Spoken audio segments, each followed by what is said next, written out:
It's been the talk of the town all week. Instagram's going to start removing likes in the United States. Yes, I know this may seem a little scary, especially if you're using Instagram to promote your business, sell your products and services, or even just gain visibility for your brand. But should it be? In this video, I'm going to explain what taking away Instagram likes actually means, show you how it's going to show up on your profile as well as your followers' profile, and tell you why it's actually pretty good for business.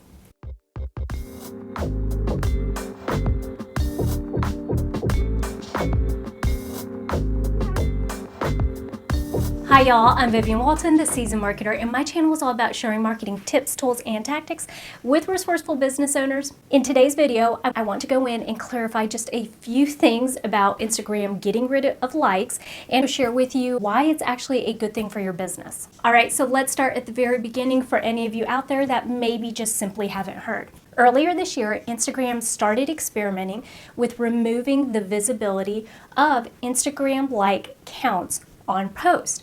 They have removed them in 7 countries so far, and this week they started rolling it out in the United States. Now, just like with anything that they implement or remove, they will probably be rolling this out over the next couple months. It's not something that is going to be removed overnight, but rather slowly rolled out. Let's be clear about what that's going to look like for you as the account holder and also for your followers.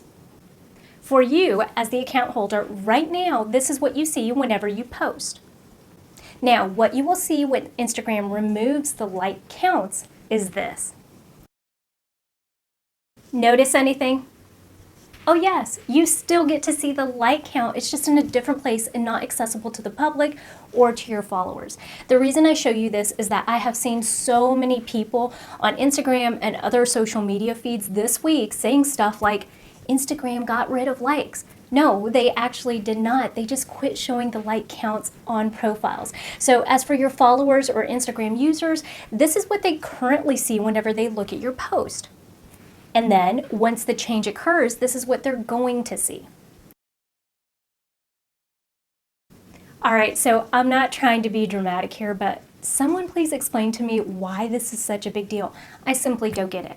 Now remember, I'm talking to you from the perspective of a marketing professional and a business owner who is using Instagram as a marketing tool. The truth is that Instagram has made us just a little lazy and not really at all effective when it comes to measuring or keeping up with our return on investment when it comes to marketing our business. Hear me out. Like counts are considered a vanity metric for very good reason. Sure, a high number of likes looks good and definitely makes you feel like the content that you are sharing is noteworthy and connects you with your audience. But at the end of the day, is it meeting your marketing goal? A simple way to look at this is to consider that most marketing goals will either fall into one of 2 categories: raising awareness for your brand or business, or selling a product or service. What Instagram has done for many business owners is taken the focus away from the marketing goal and instead focused it on how to get more eyeballs on your post or profile. And hey, the thought process is completely understandable, don't get me wrong. People think the more followers I have on my profile or the more people I have liking my post will increase the probability and likelihood that I will gain more sales.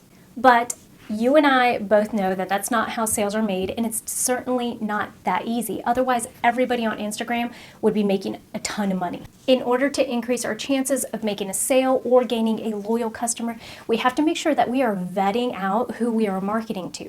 They have to be the people who can either benefit, need, or would like our product or service. When we decide which magazine we want to place an ad in, we take into account the readership. Who is picking up the magazine? Do I want to place an ad in a magazine that's geared towards golfers or one that's aimed at home decorating enthusiasts?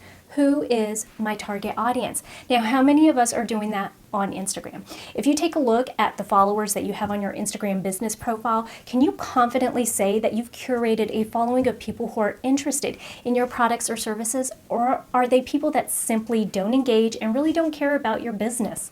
Instagram likes has given us such a superficial and almost primitive way for us to use the platform.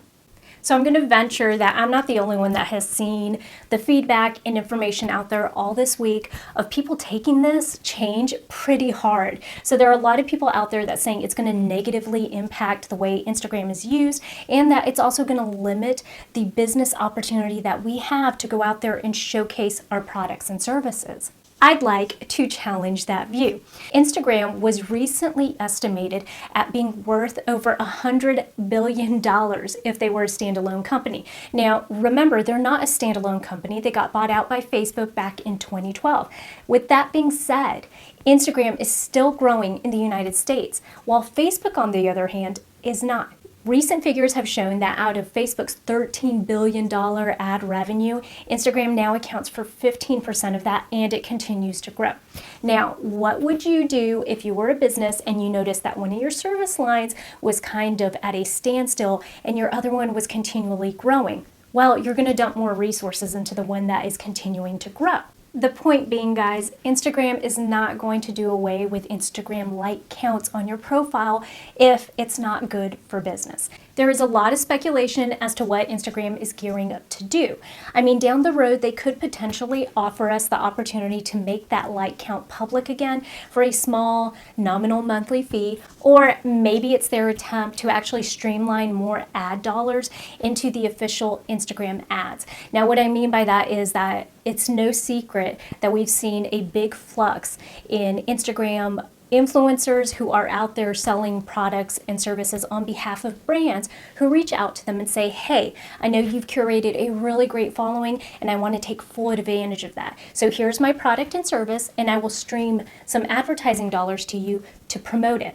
Now, one of the reasons that I do maybe think Instagram decided to remove that like count on the profiles is because that is one of the ways brands and businesses do measure whether an Instagram influencer has a really good following. So they'll take a look and browse through their Instagram feed. They'll look at how many people like the post, and then they'll determine whether or not that's a good fit for them, right?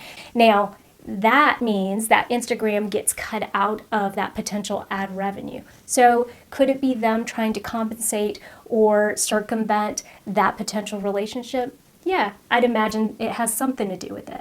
Regardless of the reason, I promise you it is well thought out, and that in some way, shape, or form, it will benefit Instagram's business, meaning the platform will continue to provide value to us as business owners. So why is doing away with Instagram like counts good for business? As business owners, it will force us to look past those vanity metrics and make us be a little more deliberate about the way that we're using the platform. It'll hopefully force us to start using the Instagram analytics. Instagram provides us so much information on the way that people are viewing our post, and we're simply not taking advantage of it.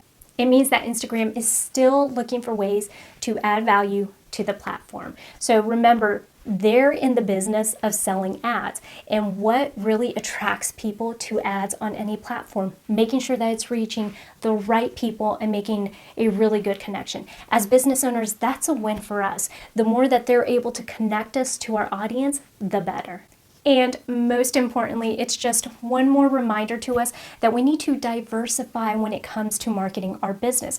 We wouldn't blow all of our marketing budget on just taking billboards out, would we? No, and for the same reason, we shouldn't look at Instagram as the only avenue for us to connect and reach out to our audience and to our loyal customers. We should be using other forums and other avenues to do that as well. Instagram is a wonderful platform, and it serves a really great purpose. It is one of the cogs in our entire marketing mix. And this is a very stark reminder that on any given day, they could come in and change the rules. So we need to be prepared and make sure that we have other avenues to reaching out to our audience.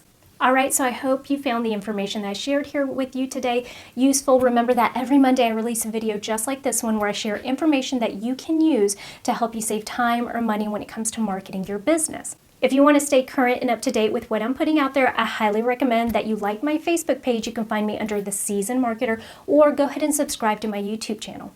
Also, don't forget that on my website, www.theseasonedmarketer.com, you can find freebies as well as an entire video library. Thanks again for tuning in to another Monday Marketing Minute. I will catch you guys next week, same time and place. you.